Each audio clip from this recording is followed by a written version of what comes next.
দর্শক সকলকে স্বাগত জানাচ্ছি। আপনারা দেখছেন আরআইসিএল স্টেজ জনতন্ত্র গণতন্ত্র। পুরো অনুষ্ঠান সঞ্চালনায় আপনাদের সাথে আছি আমি নুজহাত আফরিন। আর আজকে সারাদিনে ঘটে যাওয়া যে বিশেষ ঘটনাগুলো রয়েছে সেগুলো মাথায় রেখে আমাদের আজকের আলোচনার বিষয়বস্তু আমরা নির্ধারণ করেছি। জাতীয় নির্বাচন, গণভোট কেন মুখোমুখি? আমরা মূলত বোঝাতে চেষ্টা করছি এবং বুঝতেও চেষ্টা করব আজকের আলোচনার মাধ্যমে।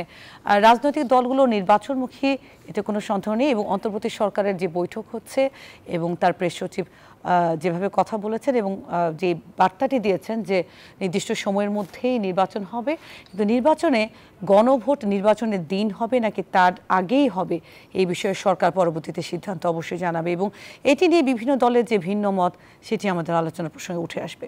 আজকে এই বিষয়ে আলোচনা করার জন্য আমাদের মাঝে তিনজন গুরুত্বপূর্ণ অতিথি উপস্থিত রয়েছেন। আমি শুরুতেই পরিচয় করে দিতে চাই। আমার ঠিক ডান দিকে রয়েছেন আব্দুল আল কাফি রতন, সাধারণ সম্পাদক, বাংলাদেশ কমিউনিস্ট পার্টি সিপিবি।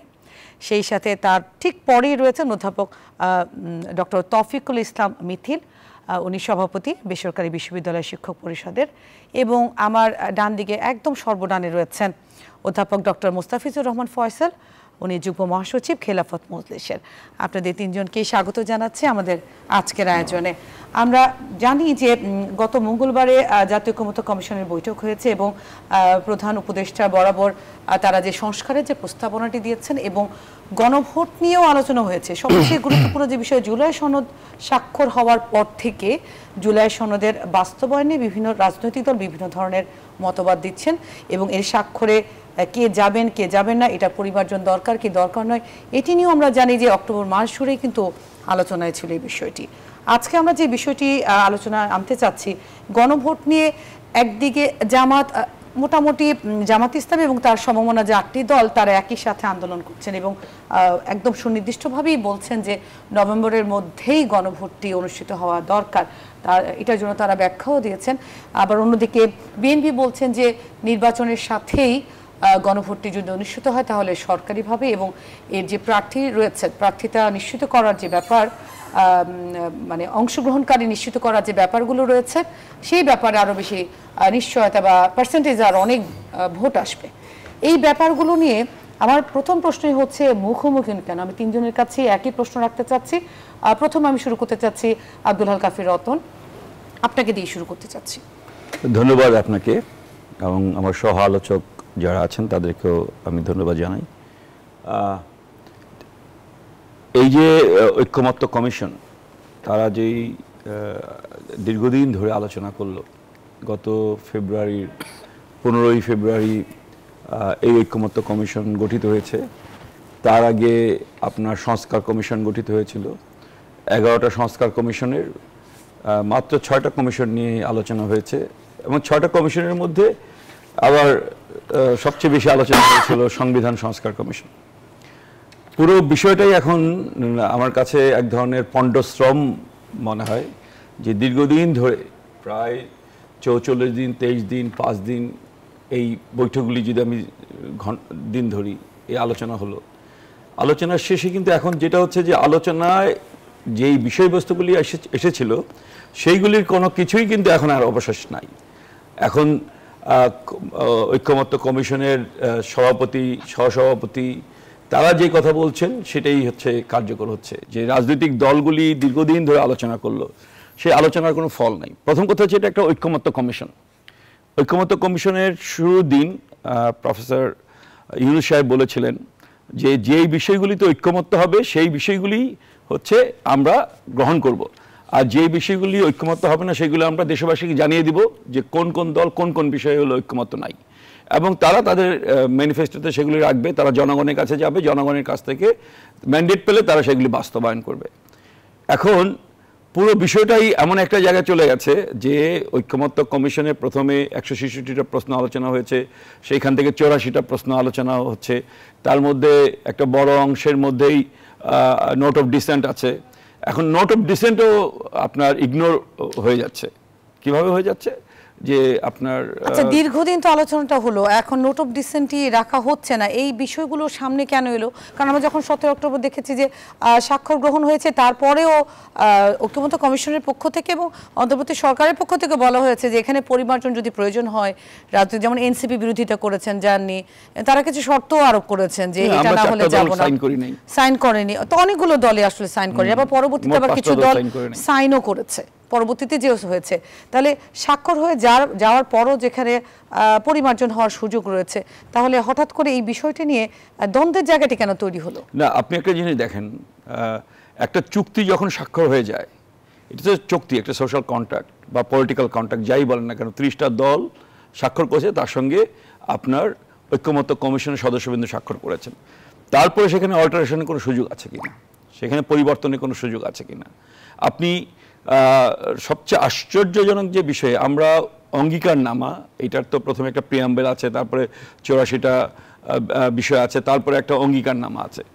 অঙ্গীকারনামায় আমরা অনেক কিছুরই বিরোধিতা করেছি, তার একটা চুল পরিমাণ পরিবর্তন হয়নি, কিন্তু কতগুলি লোক গিয়ে আপনার সভামঞ্চে আক্রমণ করলো, ভাঙচুর করলো, সঙ্গে সঙ্গে হচ্ছিল আপনার অঙ্গীকারনামা পরিবর্তন হয়ে গেল।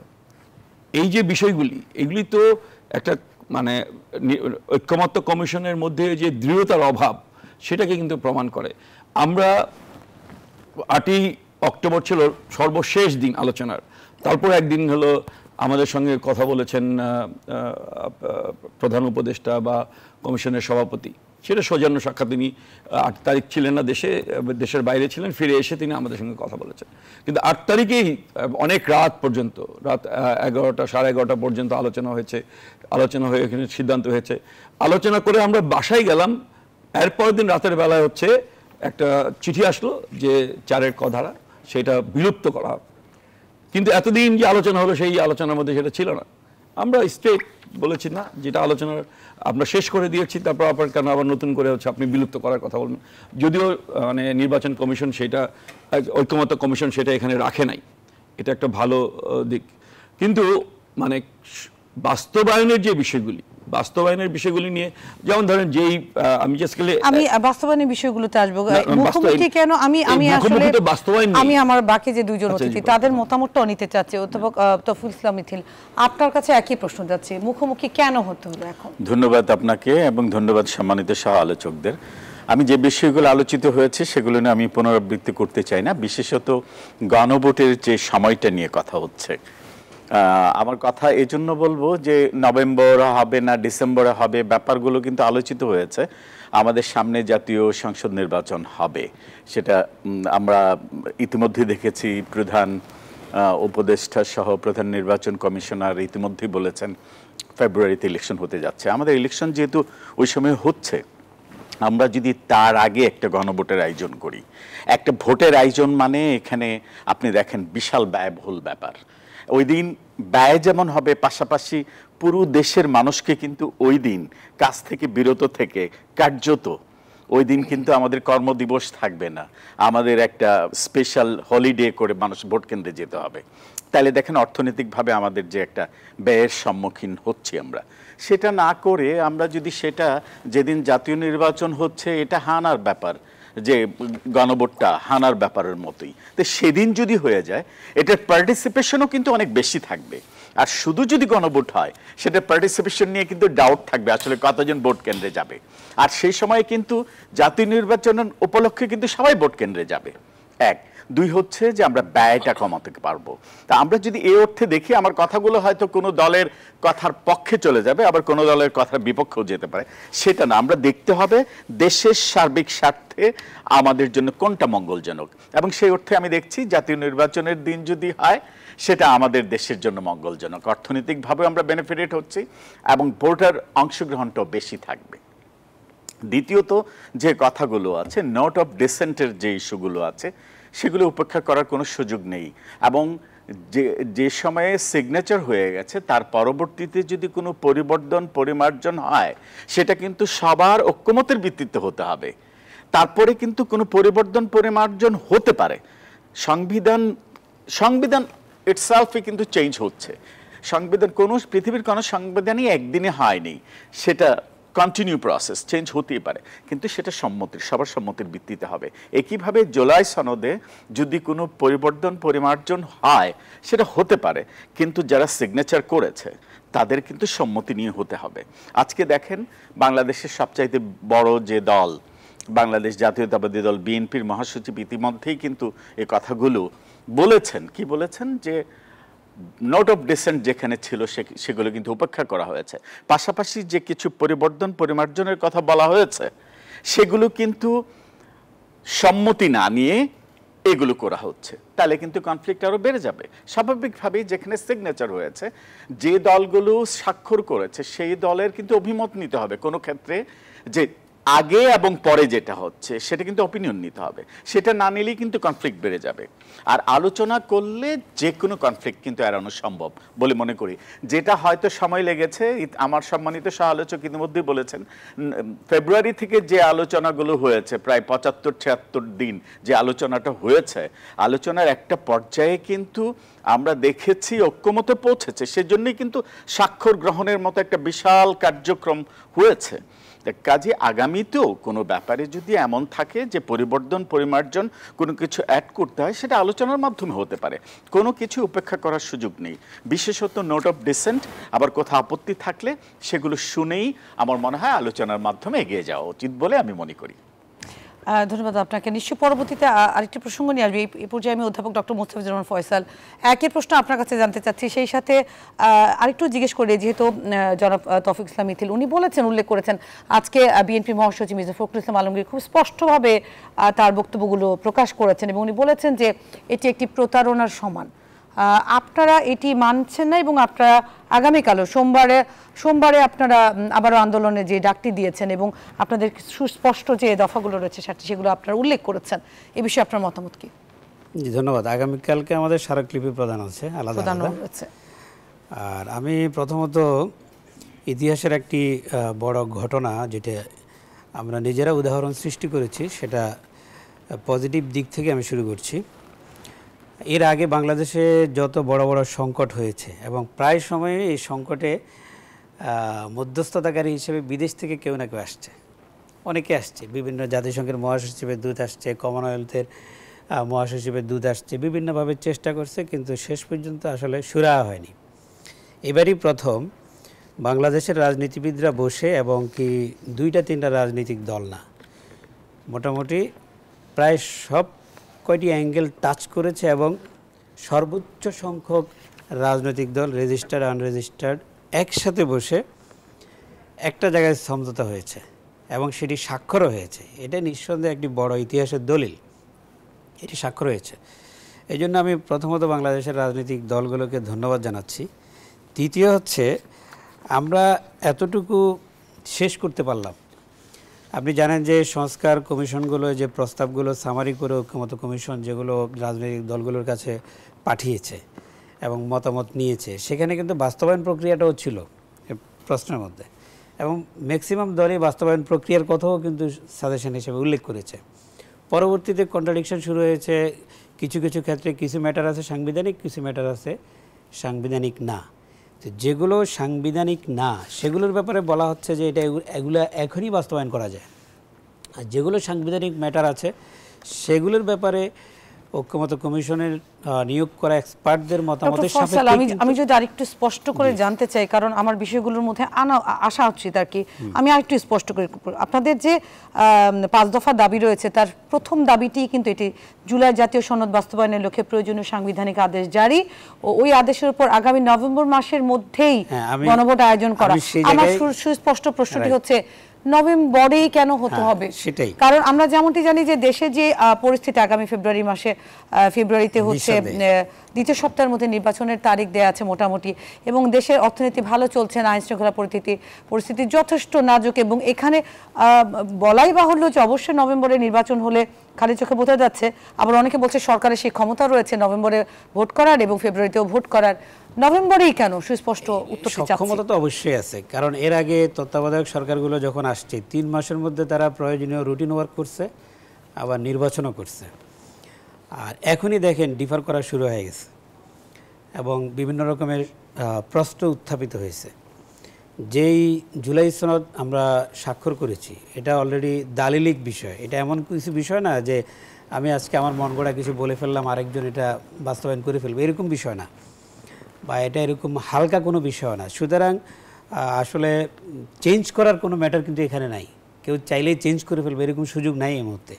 সো আমরা যেটা বলছি যে এখনই এটা নিয়ে বাস্তবায়ন নিয়ে এত ধরনের ডিফারেন্স তৈরি হচ্ছে, কোনো কারণে যদি এটা একটা অনিশ্চিত অবস্থা তৈরি করে আর সেটা যদি জাতীয় নির্বাচনের সাথে যদি জড়িয়ে যায়, আমাদের কথা হচ্ছে যে তাতে করে নির্বাচনটাই অনিশ্চিত হয়ে যাবে। সেজন্য এটা আগেই সেটেল করে, এটা সেটেল করার সুযোগ আছে। আমরা এত দীর্ঘমেয়াদী আলোচনা করে এতটুকু করতে পারলাম, গণভোটের বিষয়ে এটা কি আমরা শেষ করতে পারি না? অবশ্যই পারি। এই জন্য এটা আগেই শেষ করা দরকার, এটা হচ্ছে আমাদের প্রথম কথা। এটা সেটেল করে আগে এটা ইস্যুটা শেষ হয়ে যাবে, তারপরে জাতীয় নির্বাচন হবে। জাতীয় নির্বাচন এবং আপনার সংস্কার স্পিরিট দুইটা আমরা এক জায়গায় করতে চাই না, এবং দুইটাকে একটার সাথে একটা মিশিয়ে একটা হজবরল অবস্থা তৈরি হওয়ার সম্ভাবনা আছে। সেজন্য আমরা চাচ্ছি এটা আগেই হয়ে যাবে। দ্বিতীয় হচ্ছে গণভোটের বিষয়ে, এই ব্যাপারে তো সবাই একমত। হয়তো আপনি বলছেন যে এটা 2 দিন পরে করেন অথবা একসাথে করেন, আপনি রাষ্ট্রের খরচ বাঁচানোর কথা বলছেন, আবার দীর্ঘমেয়াদী জাতির আরও অনেক দিক থেকে ক্ষতি হওয়ার সম্ভাবনা আছে। কথাগুলো আমি বলছি না, কথাগুলো বিভিন্ন রাজনৈতিক দল বলছেন, আমি বুঝাতে চাচ্ছি, যারা বলছেন তারাই বলছেন। আমি আবারও আপনার উত্তরটি আমি বুঝতে পেরেছি আপনি যে, আমি আবারও জিজ্ঞেস করছি যে সুনির্দিষ্ট কারণ কি? আপনারা তো 5টি দফা দিয়েছেন, আমরা সংস্কার নিয়ে নভেম্বরে কেন হতে হবে? জাতীয় নির্বাচন আলাদা একটা ইস্যু, আমরা সংস্কার নিয়ে কাজ করেছি। সরকারের 3টা বড় ম্যান্ডেট ছিল, একটা হচ্ছে সংবিধান সংস্কার হবে, বিচার বিভাগ সংস্কার হবে, আবার নির্বাচন প্রক্রিয়া সংস্কার হবে, অন্যগুলো আরও ছিল অনেক কিছু। 3টা মোটা দাগে বড় জিনিস, এবং এগুলো এখন সবগুলো অনেক যাচাই বাছাই করে আলাপ আলোচনা করার পরে একটা দলিল তৈরি হয়ে গিয়েছে। এটা জাদুঘরে সংরক্ষণ করে রাখার জন্য না, আবার নির্বাচনের সাথে মিলিয়ে ফেলার জন্য না। টোটাল সংস্কার প্রক্রিয়াটাই হচ্ছে এটা নির্বাচনের বাইরের একটা প্রক্রিয়া। এই সরকারের গুরুত্বপূর্ণ একটি কাজ, এটা শেষ দিনের জন্য তিনি কেন ফেলে রাখবেন? এটা অনিশ্চিত অবস্থার জন্য কেন ফেলে রাখবেন? এবং সেই সংস্কারের যে প্রক্রিয়া, সেই প্রক্রিয়ারই সর্বশেষ স্টেপটাই হচ্ছে এটা বাস্তবায়নের প্রক্রিয়াটা ঠিক করা। সুতরাং এটা যতক্ষণ পর্যন্ত হচ্ছে না ততক্ষণ পর্যন্ত সংস্কার প্রক্রিয়াটা আপনি কিন্তু ক্লোজ করতে পারছেন। বিভিন্ন আলোচনায় বা সোশ্যাল মিডিয়াতে যে কথাগুলো উঠে আসছে, যেমন জামাত ইসলামী এবং তার যে সমমনা যে 8টি দল আপনারা একজোট করেছেন, সেক্ষেত্রে আপনাদের আন্দোলনের যাওয়ার আরেকটি বিষয়বস্তু হচ্ছে আপনারা জনসংযোগ করতে চাচ্ছেন, কিন্তু আপনারা বলছেন আন্দোলন, এটাও আরেকটা প্রতারণার শামিল। এবং অনেকেই বলছেন যে নির্বাচনের জন্য জামাত ইসলাম যেমন 300 আসন ডিক্লেয়ার করে ফেলেছেন বা সিদ্ধান্ত নিয়ে ফেলেছেন, কিন্তু তারা মনে করছেন যে হয়তো পপুলারিটি বা জনপ্রিয়তা বা গ্রহণযোগ্যতার দিক থেকে তারা হয়তো নির্বাচনে এই মুহূর্তে গেলে জিততে নাও পারে, বা এই ধরনের একটা আশঙ্কার কারণে নির্বাচন পেছানো, বা এই ব্যাপারটা জামাত বা আপনাদের যে 8টি দল, আপনাদের মধ্যে এই ব্যাপারটি কাজ করছে? না না না, ব্যাপারটা এরকমভাবে কোনোভাবে কাজ করছে না। আর আমরা নির্বাচনটা এখন হলে বা 2 মাস পরে হলে আমরা আমাদের দলের কথা বলি যে তাৎপর্যপূর্ণভাবে যে অনেক কিছু চেঞ্জ হয়ে যাবে, এটা আমরা মনে করি না। কিন্তু আমরা মনে করি একটা জাতি রাষ্ট্রের সংস্কারের জন্য যে বিষয়গুলো আসছে, এটা একটা কনক্লুশন টানা দরকার। দ্বিতীয় হচ্ছে আপনি যেটা বলছেন যে আমরা নির্বাচনকালীন সময়ে শুধুমাত্র নির্বাচন নিয়ে মনোযোগ দিব। আমাদের নিজেদের দল খেলাফত মজলিস আমরা 256টা আসনে অলরেডি নমিনেশন দিয়েছি এবং সেখানে আমরা কাজ শুরু করেছি। এখন সব দল মিলে যখন সমঝোতা হবে বা হবে না সেটা অন্য ইস্যু। এখন আমরা এটা বলে তো আমরা বলতে পারি আমরা কয়টা পাবো, আমরা সেগুলোতে কাজ করব, এই কাজ কিন্তু আমরা করছি না। আমরা 256টা আসনে অলরেডি আমরা ডিক্লেয়ার করেছি।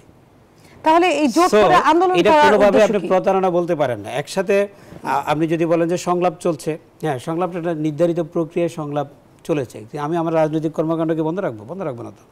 না, এটা তো আমার রাজনৈতিক কর্মকাণ্ডের অংশ। 8 দল একসাথে আন্দোলন করার প্রয়োজনীয়তাটা কেন তাহলে? কারণ আপনারা তো নির্বাচনের প্রস্তুতি নিচ্ছেনই। তাহলে অবশ্যই নিচ্ছি, নির্বাচনের প্রস্তুতি নিচ্ছি এবং নির্বাচনের লেভেল প্লেইং ফিল্ডের কথা আমরা বলছি, সেটা আমাদের আলাদা একটা ইস্যু। আর এটা হচ্ছে সংস্কারের একটা ইস্যু, একটার সাথে একটা মিশে ফেললে তো হবে না। এটা অবশ্যই একটা চলমান প্রক্রিয়া এবং আমরা বলছি সংস্কারটা শেষ করতে হবে, এটা কনক্লুশন টানতে হবে, এটা হচ্ছে কথা। এবং এটা যদি না টেনে আপনি সব বলতে চাই, আমি আসলে এটা কিন্তু কোনোটাকে ইন্টারাপ্ট করছে না, যুগপৎ চলতে পারে। যেমন আপনারা টাইম ফ্রেম দিয়ে দিচ্ছেন যে নভেম্বরেই হতে হবে, আমার প্রশ্নটা হচ্ছে কেন নভেম্বরে? এই সন্ধিহান কি আছে যে বাংলাদেশ, আমি একটু শেষ করি, বাংলাদেশের সবচাইতে যে বড় দল এই মুহূর্তে যে বিএনপি চাচ্ছে না, সন্দেহ আছে, তাহলে ব্যাপারটা এমন থাকে যে কিছু কিছু দল হয়তো চাচ্ছে না গণভোটের। এটা কিন্তু ক্রিস্টাল। আমি শেষ করতে দেন আমাকে, লেট মি ফিনিশ। ব্যাপারটা হচ্ছে যে ক্রিস্টাল, এটা দুটো ইস্যু আছে। আমরা এখন গণভোটের আয়োজন করব, সেখানে যদি অংশগ্রহণ হয় 20%, তাহলে কতটা অর্থবহ হবে? শুধু গণভোটে হলে কিন্তু এটা হওয়ার সম্ভাবনা থাকবে। দ্বিতীয়ত হচ্ছে আমি যে আর্থিক ব্যয়ের যে কথাটা বললাম, আপনি দেখেন সংসদ নির্বাচনের দিন যদি এটা হয়, তাহলে আপনি দেখেন ভোটার পার্সেন্টেজটা কি পরিমাণ দাঁড়াবে। তাহলে কিন্তু আমরা এই মতামতটা আমরা ব্যাপক হারে পাচ্ছি। আর এটা যদি অন্য দিনে হয়, এটা আমার মনে হয় অংশগ্রহণমূলক ততটা হবে কিনা সেটা নিয়ে কিন্তু সন্দেহ আছে। এবং সেটা যদি নির্বাচনের আগ মুহূর্ত হয়, তাহলে ব্যাপারগুলো কিন্তু এটা কেউ কিন্তু এই মত করছে না যে আমরা এটা চাই না। শুধু টাইম ফ্রেমের জন্য আপনার একটা টাইম ফ্রেম দিয়ে দিবেন, আবার এটাকে জোট অ্যালায়েন্স করে আন্দোলনে যাবেন, ব্যাপারগুলো কিন্তু সন্দেহই সৃষ্টি করছে, যেটা ইতিমধ্যেই আমাদের আলোচক বলেছেন। আমার কাছে মনে হয় এখানে টাইম ফ্রেমের ব্যাপার, অপিনিয়ন ডিফারেন্ট হতে পারে, অপিনিয়ন ডিফারেন্ট হতে পারে, অপিনিয়ন ডিফারেন্ট হতে পারে। এই আলোচনায়ও আপনার সবগুলো দলের অনেক ধরনের মতামত ছিল, এটা একটা সামারিতে আসছে না। আমি রতন ভাইয়ের সাথে একটা ব্যাপারে একমত যে সরকারের দৃঢ়তার অভাব আছে। এখন অনেক ক্ষেত্রে আমরা অনেক কিছু কিন্তু সরকারের উপর ছেড়েছি। সরকার তো সুনির্দিষ্টভাবে পুরা রোডম্যাপটা দিতে পারে নাই, পুরা রোডম্যাপটা একসাথে দিতে পারে। আর আমরা নভেম্বরে আমাদের একটা বিরতির সময় হয়েছে, আমার মনে হয় আলোচনাটি আরেকটু দীর্ঘায়িত করা দরকার। আমরা নিশ্চয়ই বিরতির পর ফিরে আবার আলোচনাটি চালাবো। দর্শক, আপনারা দেখছেন RI জনতন্ত্র গণতন্ত্র। আমরা একটা বিরতিতে যাচ্ছি, ফিরে এসে আবার আলোচনা বাড়াচ্ছি। দর্শক, বিরতির সবাইকে আবারও স্বাগত জানাচ্ছি RI জনতন্ত্র গণতন্ত্র অনুষ্ঠান। এই পর্যায়ে শুরুতেই আমি কালক্ষেপণ না করে আব্দুল্লাহ আল কাফি রতন আপনার কাছে আসতে চাচ্ছি একই প্রসঙ্গে, যে বিষয়টি নিয়ে ডক্টর ফয়সালের সাথে আমরা কথা বলছিলাম, যে নভেম্বরেই কেন ঘোষণা হতে হবে, আর নির্বাচনের সাথে হলে সমস্যাটা কোথায়? এই দ্বন্দ্বের জায়গাটি আমি পরিষ্কার না। প্রথম কথা হচ্ছে, গণভোটকে আমরা মনে করছি একেবারে অপ্রয়োজনীয়। কেন অপ্রয়োজনীয় মনে করছি?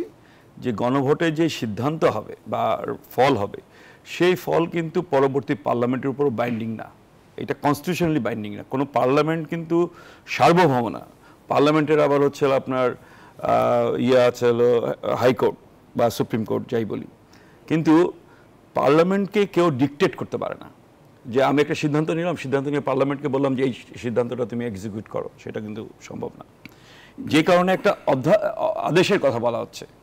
এখন আদেশে যে কথাটা বলা হচ্ছে, সেই আদেশটা হচ্ছে হলো আপনার জুলাই জাতীয় সনদ বাস্তবায়ন, উইদিন ব্র্যাকেট সংস্কারিক কিছু 2025 এরকম আছে। এই যে আদেশটা দিবে, সেই আদেশটা দেওয়ার ক্ষমতা রাষ্ট্রপতির আছে কিনা।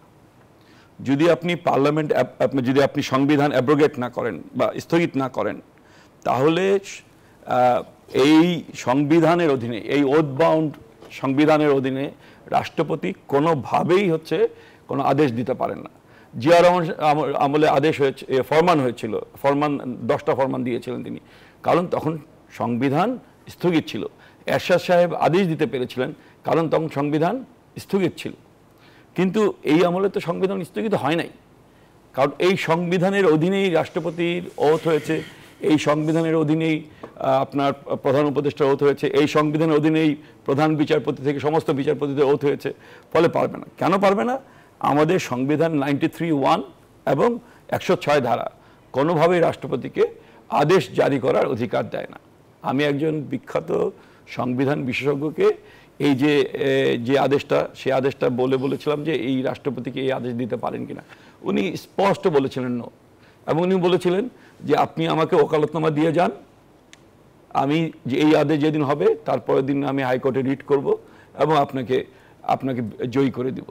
তো এইরকম কনফিডেন্স নিয়ে যারা বলতে পারেন, ডেফিনেটলি এই আদেশ যখন হবে অনেক লয়ার চলে যাবে হচ্ছে হলো হাইকোর্টে গিয়ে রিট করবে, অনেক মানে পার্টি চলে যাবে হাইকোর্টে গিয়ে রিট করবে।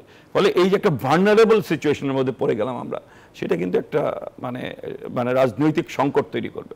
জনমিথির, আপনি কি একই জিনিস মনে করছেন? আসলে আমরা সংকটের দিকে যাচ্ছি। আমার মনে হয় যে এটাকে একটা রাজনৈতিক সমঝোতা বলা যায়, জুলাই সনদটাকে। এই যে আপনি দেখেন সবগুলো পলিটিক্যাল পার্টিজ মিলে এগ্রিমেন্ট করে একটা হয়েছে, এটাকে আসলে যেটা বলেছে স্থগিত, আমার সম্মানিত সহ আলোচক যে কথাগুলো বলেছেন যথার্থই বলেছেন যে সংবিধান তো আসলে স্থগিত করা হয়নি। এই সংবিধানের আলোকেই শপথ থেকে শুরু করে সবকিছু হয়েছে। আপনি যদি দেখেন এই জুলাই গণ অভ্যুত্থানের পর, আমি জুলাই সনদটাকে আমি আসলে যদি আরেকটু ডিফারেন্ট ওয়েতে বলতে চাই, এটাকে আমি বলবো যে একটা রাজনৈতিক সমঝোতা, সবগুলো রাজনৈতিক দলের অংশগ্রহণ একটা সমঝোতা। আর সমঝোতাটা যদি সবাই মিলে হয় সেটা কিন্তু আসলে কারোর অস্বীকার করার সুযোগ থাকে না। আজকে বিএনপির যারা একদম সবসময় আছেন এবং শীর্ষ সারি যারা নেতা, জনাব সালাউদ্দিন সাহেব, মির্জা ফখরুল ইসলাম আলমগীর, আমির খসরু, তারা কিন্তু ভিন্ন ভিন্ন মতবাদ দিয়েছেন এই সনদকে কেন্দ্র করে। গণভোট সেখানে প্রসঙ্গ আছে, তাদের বক্তব্যটা ছিল যে সনদে নোট অফ ডিসেন্টের বিষয়গুলো কি উপেক্ষিত হচ্ছে কিনা, কোথাও কোনো মেনশন করা নেই কেন। তাহলে এই যে দীর্ঘদিন ধরে আলোচনাটি হলো জাতীয় ঐকমত্য কমিশনে, এর কি আসলে কোনো মূল্যায়ন নেই? আমার মনে হয় আজকে বিএনপির মহাসচিব মির্জা ফখরুল ইসলাম আলমগীর, স্থায়ী কমিটির সদস্য আমির খসরু মাহমুদ এবং সালাউদ্দিন সাহেব যে কথাগুলো যথার্থই বলেছেন, নোট অফ ডিসেন্টগুলো গেল কোথায়, এগুলো কেন এখানে মেনশন করা নেই। আর দ্বিতীয়ত হচ্ছে কোথাও পরিমার্জনের প্রশ্ন আসলে এখানে যারা এখানে স্বাক্ষর দিয়েছেন ওনাদের কিন্তু মতামত নিতে হবে, এই মতামতকে উপেক্ষা করার সুযোগ নেই। সেই কথাগুলোই কিন্তু বারংবার ওনারা বলেছেন। কাজী প্রথমত হচ্ছে নোট অফ ডিসেন্টকে উপেক্ষা করার কোনো সুযোগ নেই। দ্বিতীয়ত হচ্ছে নতুনভাবে কোনো পরিমার্জন, কোনো আইন যদি কিছু সংযোজন করা হয় তাহলে অবশ্যই সে মতামত নিয়ে করতে হবে, এই কথাগুলোই কিন্তু বলেছেন। ডক্টর ফয়সাল, আপনার মতামতটিও জানতে চাচ্ছি। কথা আসলে পরিষ্কার, আর note of dissent should be mention হওয়া উচিত, এবং নোট অফ ডিসেন্ট সহই জনগণ যা মনে করে তারা তাদের বিপক্ষে ভোট দিবে, ওইটা বড় ইস্যু না। বিএনপি যেমন বলেছিল জুন 2025-এর মধ্যে নির্বাচন হতে হবে, আমাদের দল থেকে আমরা বলেছিলাম ডিসেম্বর 2025-এর মধ্যে নির্বাচন হতে হবে। সরকার যখন পরিষ্কার রোডম্যাপ দিল যে ফেব্রুয়ারিতে হবে, সবাই মেনে নিছে না। এখন বিএনপি যখন জুন বলছিল, সরকার যদি বলে বসতো যে আমরা এটা মে মাসে দিব না, 1 মাস আগাই দিব, বরঞ্চ তারা কি অস্বীকার করতো না। তো এখন কথা হলো ঠিক এটাও কিন্তু সেরকম একটা সমঝোতার বিষয়, এটা যে অনেক বড় ইস্যু তা না। এটা যদি সবাই আন্তরিক হয় আর সরকার যদি ধরেন কেউ বলছে যে গণভোট গ্রহণ করা হলো এবং বিএনপি ন্যায়ের পক্ষে গেল, অথবা হচ্ছে পতিত স্বৈরাচার বা তাদেরও তো অনেক সমর্থন থাকতেও পারে, না যদি সেক্ষেত্রে বা না ভোটটি যদি সেক্ষেত্রে বিজয়ী হয়, তাহলে আপনি কি মনে করছেন যে পুরো সংস্কার প্রক্রিয়াটা কি ভেস্তে যাবে নাকি কোনো গুরুত্বই থাকবে না? সেই প্রসঙ্গে আমি জানতে চাচ্ছি। সত্যিকার অর্থে যদি না ভোট বিজয়ী হয় সেটা সবাই মেনে নেবে, এটা জনগণের চাওয়া, জনগণ চায় নাই, তখন তো আমি আপনি ব্যক্তি কিছু বলি আর না বলি কিছু যায় আসে না। জনগণের উপর আমরা আস্থা রাখছি, সুতরাং জনগণের উপর যদি আমরা আস্থা রাখি তো সেই আস্থাটা আমি 1 মাস আগে পরে রাখতে অসুবিধা নাই, কিন্তু এটা ক্লিয়ার হয়ে যাওয়া উচিত। 1 মাস আগে পরিষ্কার হলো, আমি ধরলাম যে নভেম্বরে হলো, ধরে নিচ্ছি, তাহলে নভেম্বরে যদি পরিষ্কার হয় সেক্ষেত্রে নির্বাচনে অন্তরায় বা সুবিধা কার কি, মানে কি বিবেচনা করছেন আপনারা? তো 1 নম্বর দাবিতে এটা রেখেছেন। হ্যাঁ, 1 নম্বর দাবি আমরা এটা রেখেছি, এটা আমার সেন্স পরিষ্কার হয়ে গেল। নির্বাচনে যার যার মতো করে তারা প্রতিনিধিত্ব করবে। এখন কথা বলছে নভেম্বর কেন চাচ্ছেন, এটা আপনি ট্রেন স্টেশনে গেলে এই জায়গাটা আপনাদের নির্দিষ্ট দাবি, এটা নভেম্বরে গণভোট হতে হবে। আমরা তো বলছি এটা আমাদের টোটাল প্যাকেজ, আমরা বলছি যে এটা দিয়ে আমরা কনক্লুশন টানবো সংস্কার প্রক্রিয়াকে, এটা একটা জায়গায় আসবে। হ্যাঁ, এখন সরকার যদি বসে বলে যে হ্যাঁ এটা আমরা নভেম্বরে দিব না, আমরা ডিসেম্বরে দিব, আলোচনা তো হতে পারে। আপনি বললেন যে ট্রেন স্টেশনে গিয়ে 10টা ট্রেন 12টায় আসে না, তাহলে টাইম টেবিল দেওয়ার দরকার কি? আরেকজন সাথে সাথে বলে দিল 10টায় যদি টাইমটা না দিত তুমি বুঝতে কীভাবে যে 2 ঘন্টা দেরি হয়েছে তোমার। এখন বিষয় হচ্ছে যে সেটা টোটাল টাইম শিডিউল তো আসলে হয়ে যাওয়া উচিত, এবং এটা পরিষ্কার যতক্ষণ না সরকার করবে, সবাইকে নিয়েই করুক, যতক্ষণ না এটা করবে। এই ধোঁয়াশাটা রেখে দিল কেন?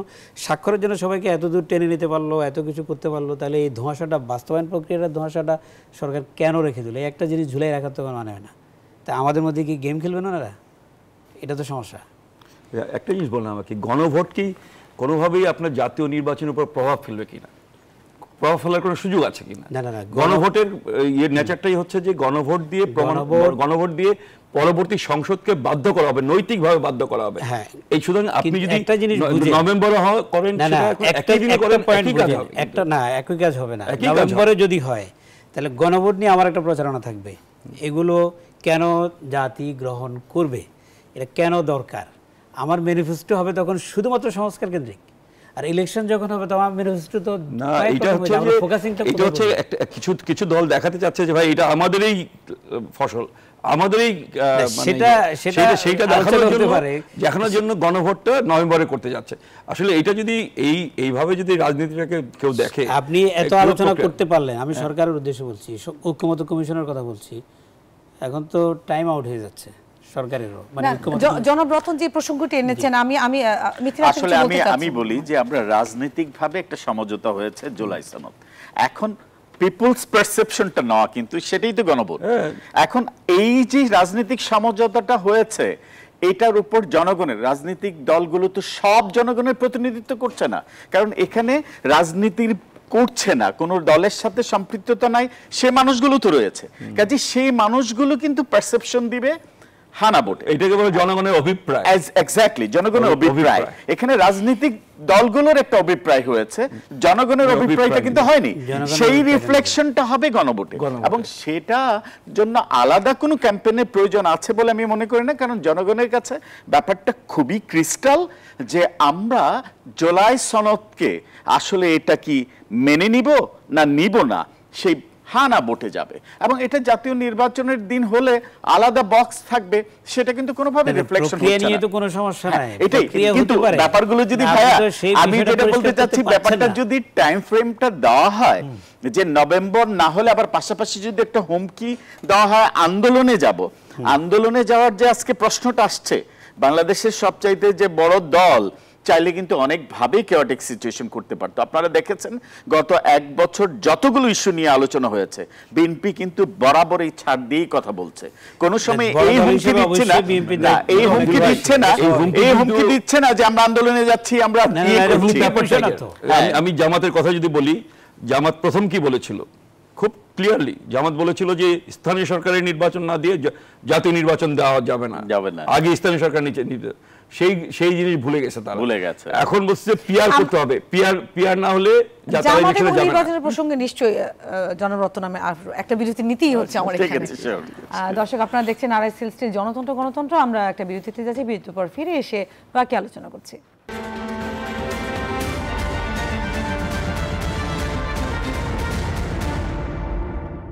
দর্শক বিরতির পর সবাইকে আবারও স্বাগত জানাচ্ছি, আপনারা দেখছেন আরআইএসএল স্টিল গণতন্ত্র। আমরা সরাসরি আলোচনা চলি। এই পর্যায়ে জনাব মিথিল, আপনার কাছ থেকে আমি শুরু করতে চাচ্ছি। আমরা আলোচনায় ছিলাম, আমি প্রসঙ্গটা একটু অন্যভাবে ব্যাখ্যা করতে চাই। আজকে জনাব আলী রিয়াজ যেভাবে বলেছিলেন যে সংসদ 270 দিনে ব্যর্থ হলে প্রস্তাবগুলো স্বয়ংক্রিয়ভাবে সংবিধানে যুক্ত হবে, এই 270 দিনের প্রসঙ্গটি কিভাবে এলো? যেখানে গণভোট হতে যাচ্ছে সেখানে 270 দিন আবার না হলে ওটু হয়ে যাবে, এই ইস্যুগুলো আসলে আসারই প্রয়োজন নেই। কারণ আমার কাছে মনে হচ্ছে যেখানে আমরা গণভোটে যাচ্ছি এবং এই গণভোটে জনগণের একটা রায়ের প্রতিফলন ঘটবে, সেই ইস্যুগুলো আসলে অবান্তর। আমি এই জন্য বলবো যে এগুলো নিয়ে আসলে অনর্থক একটা সন্দেহই হচ্ছে।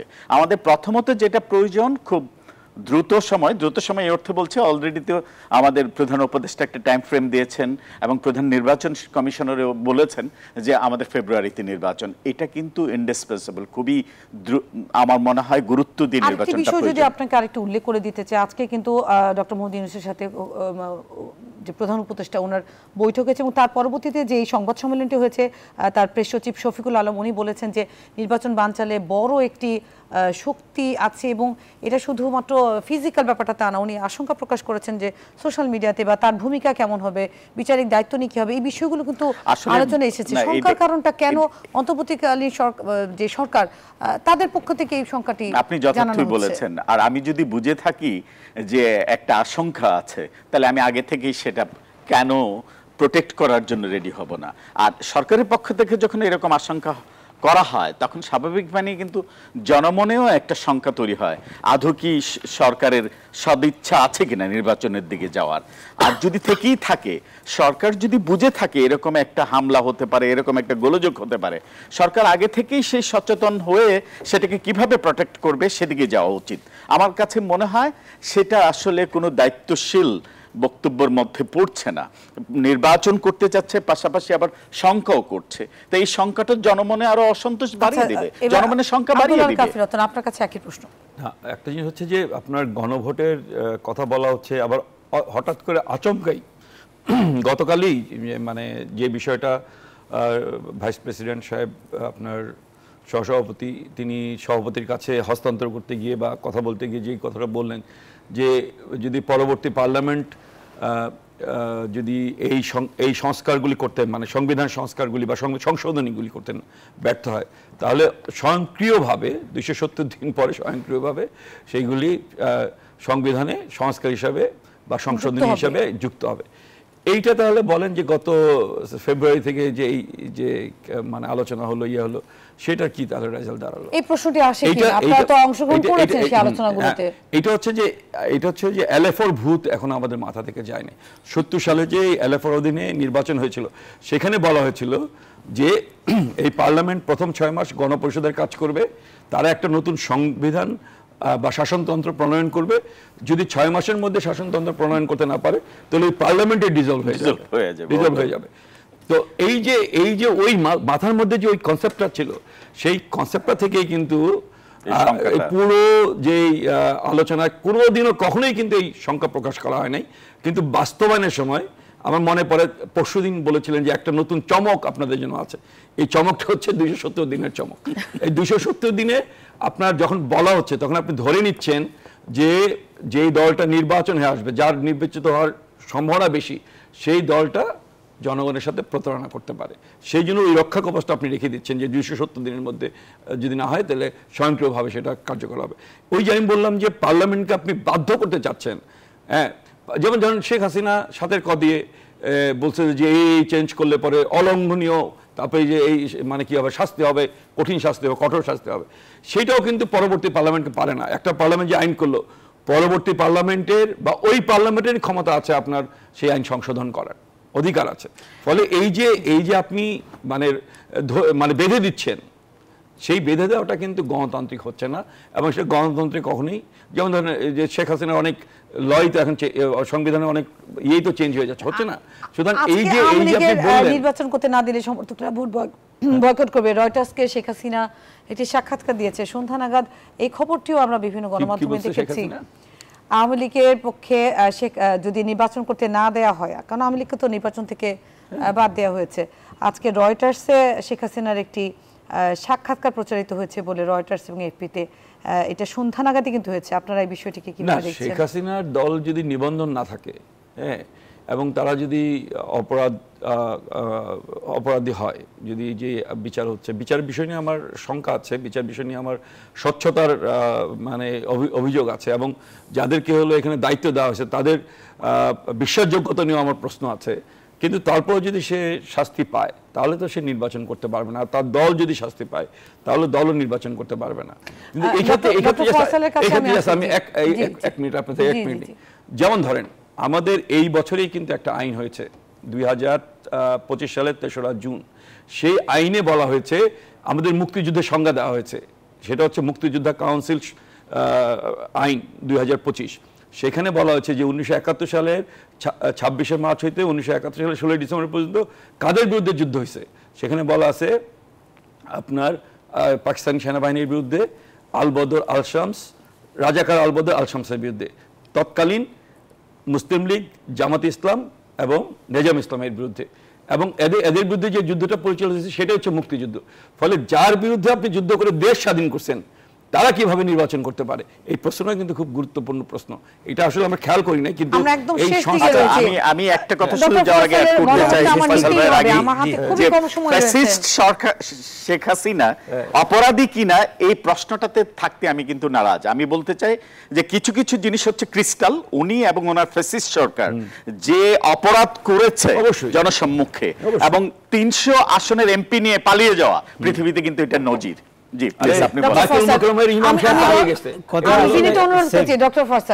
বিষয় হচ্ছে যে দায়িত্বশীল ব্যক্তিবর্গ, বিশেষ করে সরকার প্রধান যখন আশঙ্কার কথা বলেন, এতে জনগণ মারাত্মকভাবে আশাহত হয়, যেটা কোনোভাবেই ওনাদের বলা উচিত না। আর 270 দিন এই যে কথাগুলো আসছে, যেগুলো অনেক সময় দাপ্তরিক কাজের ক্ষেত্রে বলা হয় যে এটা যাচাই বাছাই করে যদি আপনারা এরপরে যদি কোনো অবজেকশন না দেন, এটা অটোমেটিক এটা অনুমোদিত বলে গণ্য হবে। এই জাতীয় কিছু কিছু ক্ষেত্রে এগুলো প্র্যাকটিস করা হয়। এটা সংসদের ক্ষেত্রে, অথবা আগের একটি সংসদ পরের সংসদকে কোনো ক্ষেত্রে বাধ্য করতে পারে না, অথবা আগের কোনো অ্যারেঞ্জমেন্ট পরের অ্যারেঞ্জমেন্টকে বাধ্য করতে পারে না। প্রতিটা আলাদা আলাদা সত্তা। তো এই জন্য আমাদের বিষয় হচ্ছে যে আলোচনা করে সর্বশেষ সুযোগ আছে আমরা এটা সমাধান করে নিতে পারি, এবং যেটা ইতিমধ্যে আমরা সমাধান করেছি এটা যদি আমরা কোনো পক্ষই যদি না বুঝি তাহলে আমাদের প্রত্যেকের জন্য কিন্তু খারাপ কিছু অপেক্ষা করছে। আপনাদের সবাইকে ধন্যবাদ জানাচ্ছি। আমরা আজকে যে আলোচনাটি ছিলাম যে জাতীয় নির্বাচনে গণভোট এবং মুখোমুখি কেন, নিশ্চয়ই এই মুখোমুখি যে বৈরিতা সেটা নিশ্চয়ই সমাধান হবে এবং নির্বাচনের দিকে জাতি তাকিয়ে রয়েছে একটি নির্বাচনের দিকে। আব্দুল আল কাফি রতন আপনাকে ধন্যবাদ জানাচ্ছি, অধ্যাপক ডক্টর তৌফিকুল ইসলাম মিথিল আপনাকেও ধন্যবাদ জানাচ্ছি এবং অধ্যাপক ডক্টর মুস্তাফিজুর রহমান ফয়সাল আপনাকে অসংখ্য ধন্যবাদ জানাচ্ছি। দর্শক, আমরা নিশ্চয়ই জাতীয় কোনো ইস্যু, জনতার স্বার্থ রিলেটেড কোনো ইস্যু এবং অন্যান্য যে প্রসঙ্গগুলো রয়েছে নির্বাচন পর্যন্ত এবং সেই সাথে আরও দৈনন্দিন যে ব্যাপারগুলো সবগুলো আমাদের আলোচনায় অংশগ্রহণ করে। আপনাদের সকলকে ধন্যবাদ জানাচ্ছি। আপনারা তখন ছিলেন RICLC জনতন্ত্র গণতন্ত্র অনুষ্ঠানের সাথে থাকার জন্য ধন্যবাদ সবাইকে।